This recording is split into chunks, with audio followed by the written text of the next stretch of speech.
नमस्कार, मैं बीपी सिन्हा। आप सब देखना शुरू कर चुके हैं बीपी सिन्हा की चौपाल। मित्रों, वो कहते हैं ना कि लाख नर करे चतुराई, कर्म का लेखा मेटा ना जाई। कुछ ऐसा ही हाल हमारे दिल्ली के वर्तमान मुख्यमंत्री श्री अरविंद केजरीवाल जी का है। बहुत चालाकी किया उन्होंने, बहुत चतुराई किया। वो अंत तक ये प्रयत्न करते रहे कि जेल नहीं जाएँ, जेल जाने से बच जाएँ।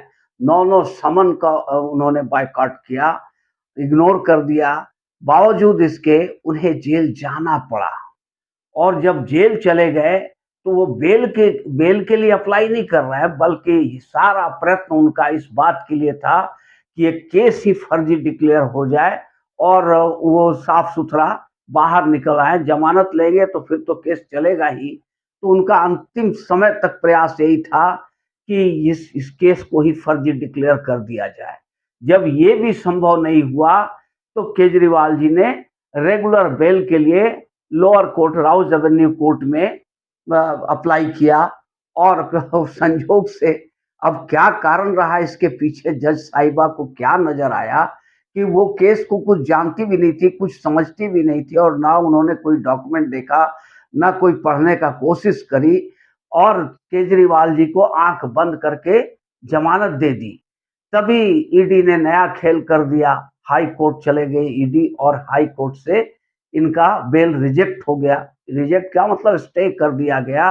और जो हाई कोर्ट का रुख है, उससे स्पष्ट लगता है कि अब केजरीवाल जी को जमानत मिलने वाली नहीं है, कम से कम साल भर तो नहीं। दिल्ली के विधानसभा चुनाव तक तो इनको जमानत मिलने से रही, क्योंकि इसके उदाहरण सत्येंद्र जैन से लेकर मनीष सिसोदिया तक सभी लोग हैं। सब हर प्रयत्न करके हार गए, पर बेल नहीं मिली। अब इनके साथ भी कुछ ऐसा ही होने जा रहा है। अब मित्रों, ये जो सारा प्रयत्न कर रहे थे केजरीवाल जी, वो किस लिए कर रहे थे? एक तो वो जानते थे कि अगर हम दिल्ली के कुर्सी से हट गए, मुख्यमंत्री का कुर्सी अगर छोड़ दिए, पावर हमारे हाथ में नहीं रही, तो पहला बात तो है कि पार्टी बिखर जाएगी। पार्टी को बिखरने से कोई बचा नहीं सकता। आम आदमी पार्टी की कहानी खत्म हो जाएगी। ये लोग सॉरी, आपस में ही लड़ भिड़ करके खत्म हो जाएंगे। और दूसरा उनका ये जो सोच था कि जो बहुत प्यार से, बड़े प्यार से शीश महल बनवाया था, वो शीश महल उनके पास रहे। इसलिए वो इस हद तक चले गए कि जेल में भी मुख्यमंत्री बने रहेंगे, जेल से ही सत्ता चलाएंगे। मुख्यमंत्री के कुर्सी से इस्तीफा नहीं देंगे, नहीं देंगे, नहीं देंगे। ये केजरीवाल की जिद थी। पर अब परिस्थितियां कुछ इस तरह की करवट ली है कि उन्हें मजबूरन अब इस्तीफा देना होगा। और ये बात पूरी आम आदमी पार्टी को पता है कि अरविंद केजरीवाल अब चाहें तो ना चाहें तो उन्हें इस्तीफा देना ही होगा। और फिर नया आम आदमी पार्टी में चुनाव होगा, कौन मुख्यमंत्री बनेगा। अब इसके इस मुख्यमंत्री के दौड़ में बहुत सारे आम आदमी पार्टी के नए पुराने नेता दौड़ लगा रहे हैं, एक दूसरे के मुकाबले में खड़े हैं। चाहे वो गोपाल राय हो, संजय सिंह हो, आतिशी मार्लेना हो, वो सौरभ भारद्वाज हो, राघव चड्ढा हो, ये सब लोग मुख्यमंत्री के रेस में अपने आप को शामिल मानते हैं। और मित्रों, इस सब में प्रोमिनेंट फिगर जो उभर करके आया है, वो है संजय सिंह का नाम। और संजय सिंह ने लगभग लगभग सारा कमान संभाल लिया है।